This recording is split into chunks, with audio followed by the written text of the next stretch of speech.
আব্দুল কাদের জিলানী রহমতুল্লাহ আলাইকে আমাদের সমাজে অনেকে গাউসুল আজম বলে থাকেন। গাউস মানে হলো, গাউস বলতে বোঝানো হয়ে থাকে সাহায্যকারী, আল গাউসুল আজম মানে হলো বড় সাহায্যকারী। এটি আব্দুল কাদের জিলানীকে অনেকে বলে থাকেন, যেটি বলাটা অনুচিত, অন্যায়, ইসলামের ঈমান এবং বিশ্বাস আকীদার সঙ্গে যায় না।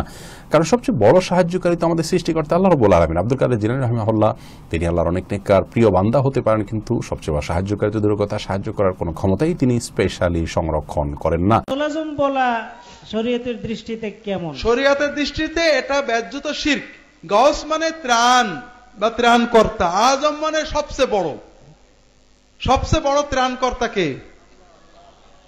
এটা আব্দুল কাদের জিলানী কখনোই এইগুলো বলতেন না, তার কোনো বইয়ে নেই, লেখাই নেই, এগুলো একেবারেই মানে শিরকি কথা, আল্লাহ মাফ করেন। জি, আল্লাহর গুণের মতো করে যদি কাউকে ডাকেন, আমরা অনেক বড় আল্লাহর ওলি আব্দুল কাদের জিলানীর নামের আগে আল্লাহর একটা নাম লাগাই, আবার মাইকিং করার সময়ও দেখি ওনার নামের আগে এই নামটা লাগায় কি লাগায় না? কি নাম কয়? গাউসে পাক। গাউসে পাক কে? কথা বলেন, বুঝার চেষ্টা করেন। গাউস মানে সাহায্যকারী। গাউস মানে কি? গাউসুল আজম মানে মহান সাহায্যকারী। তো আপনাকে সাহায্য করতে পারে কে? চিল্লায় বলেন কে? এজন্য খবরদার, আল্লাহর নামে অন্য কাউরে ডাকা যাবে। হুজুর গাউসুল আজম আব্দুল কাদের জিলানী, ওনার দিকে এমনিতে করে আঙ্গুল তুলেন আর জাতিকে কি বলেন?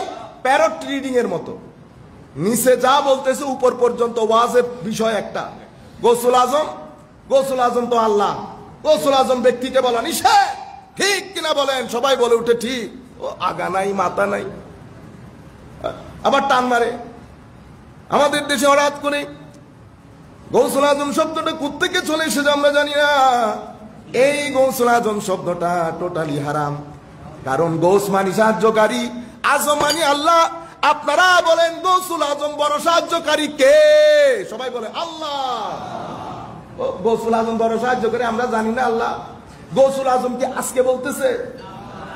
আচ্ছা ঠিক আছে, গাউসুল আজম বললে শিরিক হয়, তো শিরিক হয়, কারণ যে আল্লাহ আল্লাহ। আচ্ছা, আবু বকর সিদ্দিককে কি বলেন? তো সিদ্দিক, আল্লাহ সিদ্দিক বলেন না, তো সিদ্দিককে আকবর বলেন। তো সিদ্দিকে আকবর মানে পৃথিবীর সবচেয়ে বড় সত্যবাদী। তো কোরআন শরীফে সত্যবাদী আল্লাহ নিজেকে বলতেছেন, আমান আসদাকু মিনাল্লাহি কিলা। আল্লাহর চেয়ে বড় সত্যবাদী কে? আল্লাহ বলছেন আমার চেয়ে বড় সত্যবাদী কেউ নাই, আপনি বলতেছেন সিদ্দিকে। শিরিক হইছে। ওমর রাদিয়াল্লাহু তাআলা আনহুকে কি বলেন? ফারুকে আজম। তো ফারুকে আজম মানে হক বাতিলের মধ্যে সবচেয়ে বড় ফারাক সৃষ্টিকারী। তো হক বাতিলের মধ্যে সবচেয়ে বড় ফারাক সৃষ্টি করেছেন আমার আল্লাহ নবী পাঠিয়ে। আমার আল্লাহ নবী পাঠিয়ে, যা আল হক ওয়াজাহাকাল বাতিল, হক আসার পরে বাতিল দূরীভূত হয়ে গেছে, এই কাজ করেছেন আমার আল্লাহ। আমি উমর রাদিয়াল্লাহু তাআলা আনহুকে ফারুকে আজম বলি নাই? শিরিক হয়ে গেছে আপনার এই যুক্তি। কারণ যদি শিরিক এখানে না হয় তো এখানেও হবে না, আর যদি শিরিক এখানে হয় তাহলে এখানেও হবে। আপনারা জিনিসটা বুঝতে পেরেছেন? উসমান রাদিয়াল্লাহু তাআলা আনহুকে কি বলি? গনি। তো গনি তো আল্লাহ, আল্লাহু হুয়াল গনি ওয়া আনতুমুল ফুকারা, তোমরা গরিব, আল্লাহ গনি। তো শিরিক হয়ে গেছে। সব শিরকতের মধ্যে শরিক হয় না, সব শরিকে শিরিক হয় না, সব শরিকে শিরিক হয় না। শিরিক হওয়ার জন্য নির্দিষ্ট রিকোয়ারমেন্ট আছে। আমি শুনি কি শুনি না? সেই কারণে আমার আল্লাহ বলতেছেন, আমি তোমাদেরকে সামি বানিয়েছি, বাসির বানিয়েছি। ওয়াজআলনাহু সামিআম বাসীরা। আল্লাহ নিজেকে বলছে ইন্নাহু হুয়াস সামিউল বাসীর। তো আমিও সামি মানে শ্রোতা, শুনি। আল্লাহ সামি সর্বশ্রোতা। দেখছেন অর্থের মধ্যে আমি সর্বশ্রোতা করে দিয়েছি, কিন্তু শব্দের মধ্যে সর্বশ্রোতা নাই। আমি ফারাক করার জন্য আমি করেছি। দুইটার অর্থই শ্রোতা, যিনি শুনেন, বাসীর যিনি দেখেন। আল্লাহ দেখেন, আমিও দেখি। শিরিক হয়ে গেছে। শরিক তো আমি শোনার মধ্যে শরিক, কিন্তু আমার শোনা আর আল্লাহর শোনা এক, আমার দেখা আল্লাহর দেখা এক। এটা কালকের বাচ্চারও যদি জিজ্ঞেস করেন, এটা তো সেও বুঝে। তো যেটা সে বুঝলো সেটা আপনি বুঝলেন না, এত বড় আলেম আপনি শিরিক মারাই দিলেন। সমস্ত শরিক কখনো শিরক হয় না, শরিকের মধ্যে শিরক নাই। বুঝতে পেরেছেন? রব্বুন আল্লাহ না, মানুষও তো, মানুষকে রব বলি না, প্রতিপালন করে মা বাবা না। এই রব শব্দটা কোরআনে পাকের মধ্যে ইউসুফ আলাইহিস সালামের রাজার জন্য ব্যবহার হয়েছে। রব শিরিক হয়ে গেছে। মালিক ইয়াউমিদ্দিনের মালিক আল্লাহ, মালিক ঘরের মালিক কে? আমার ভাই। তো শিরিক হয়ে গেছে। শিরিক ওখানে কোনোদিন খুঁজে পান নাই। শরীক, কিন্তু শিরিক হয় নাই। সব শরীকে শিরিক হয় না, সব শরীকে শিরিক হয় না। ইন্না নাহনু নাযালনা যিকরা ওয়া ইন্না লাহু লাহাফিজুন।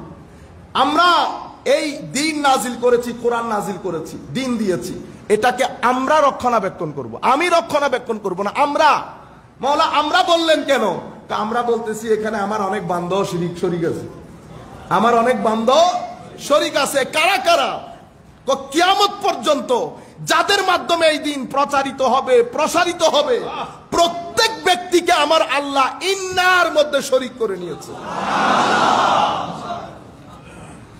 আমাদের যেই দরবারে আমরা বসে আছি, ওই দরবার থেকে শুরু করে কিয়ামত পর্যন্ত আগত যেই সমস্ত আলেম ওলামার মাধ্যমে, যাদের মাধ্যমে দিন প্রচারিত হবে, প্রসারিত হবে, প্রত্যেক ব্যক্তির মাধ্যমে আল্লাহ দিনকে হেফাজত করতেছে। বিদায় ইন্না, নিশ্চয় আমরা, আমরার মধ্যে নবী আছে, সিদ্দিক আছে, শহীদ আছে, সালেহ আছে, মুজাহিদিন আছে, মুজতাহিদিন আছে, মুজাদ্দিদিন আছে, মুহাদ্দিসিন, ফুকাহা, মুফাসসিরিন, উলামা, সব ব্যক্তিকে দিয়ে আমার আল্লাহ ইন্নার বাগানকে সাজিয়েছে। শুধু বাগান সাজিয়েছে, বাগান সাজাই নাই, নামাজের মধ্যেও তাদেরকে সালাম দেওয়ার হুকুম দিয়েছে। আসসালামু আলাইনা ওয়া আলা ইবাদিল্লাহিস সালিহিন। নামাজের মধ্যেও সালাম দিচ্ছে। এরপরে বলেছে খবরদার, এরা কারা মাওলা? তো এরা হিজবুল্লাহ। এরা কারা? আবার পাকিস্তানি হিজবুল্লাহ না।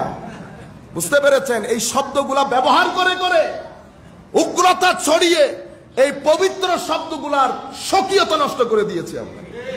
বুঝতে পেরেছেন? হিজবুল্লাহ কারা? এই হিজবুল্লাহ হচ্ছে আল্লাযীনা আনআমতা আলাইহিম, যাদেরকে আমার আল্লাহ নিয়ামত দিয়েছেন। মাওলা নিয়ামত প্রাপ্ত কারা? কোন নবিয়্যিন, সিদ্দিকিন, শুহাদা, সালেহিন। এরা কারা? এরা হিজবুল্লাহ। এরা কারা? এরা আমার দল, এদের মাধ্যমে আমি দুনিয়া পরিচালনা করি। শিরিক হয়ে গেছে। তো এখানে যদি শিরিক না হয়, এখানে হবে শিরক।